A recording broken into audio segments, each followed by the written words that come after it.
এখন 71 নিয়ে যে আলোচনাটা হয়েছে, আমরা অরিজিনালি 70 নিয়ে আমাদের যে আলোচনাটা হয়েছে, আমরা অরিজিনালি যখন জবাব দিয়েছি এবং আমাদের ওপিনিয়ন দিয়েছিলাম, সেখানে 3টা বিষয়ের উপরেই আমরা কথা বলেছিলাম।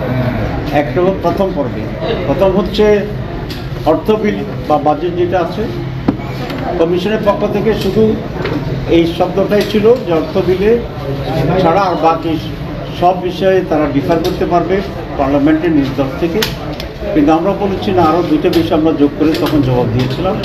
একটা হচ্ছে অর্থ বিল, এরপরে ছিল আপনার সংবিধান সংশোধন ইস্যুটা, আর আস্থা ভোট, নো কনফিডেন্স নিজ দলের বিরুদ্ধে। তো আজকে এখন এখানে প্রায় সকল দলগুলো এই বিষয়ে ঐকমত্য পোষণ করেছে। আমরা একটার সাথে তো একমত আছি, আমাদের প্রপোজাল ছিল। আমি অন্যান্য দলগুলোকেও এই জন্য অভিনন্দন জানাই যে আমরা সকলেই এই 3টা পয়েন্টে 70-তে যে সংশোধনী এটার ব্যাপারে ঐকমত্য পোষণ করেছি। বাকি আলোচনা পরে হবে, তখন রিড করবো। ধন্যবাদ।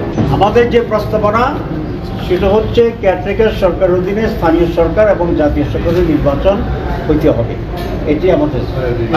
বিএনপির পক্ষ থেকে বলা হচ্ছে, আমরা 3টি কথা বলা হচ্ছে। বিএনপির পক্ষ থেকে বলা হচ্ছে সঙ্গে আরেকটি বিষয়, জাতীয় নিরাপত্তা ইস্যুটি সম্পৃক্ত করতে। এই বিষয় নিয়ে আপনাদের আমরা মনে করি জাতীয় নিরাপত্তার ইস্যু বা ইমার্জেন্সি যেটা, সেটা ইমার্জেন্সি ভাবেই ট্যাকেল করা হবে। কিন্তু আমরা যে 3টা পয়েন্ট কথা বলেছি, this is our stand for 70।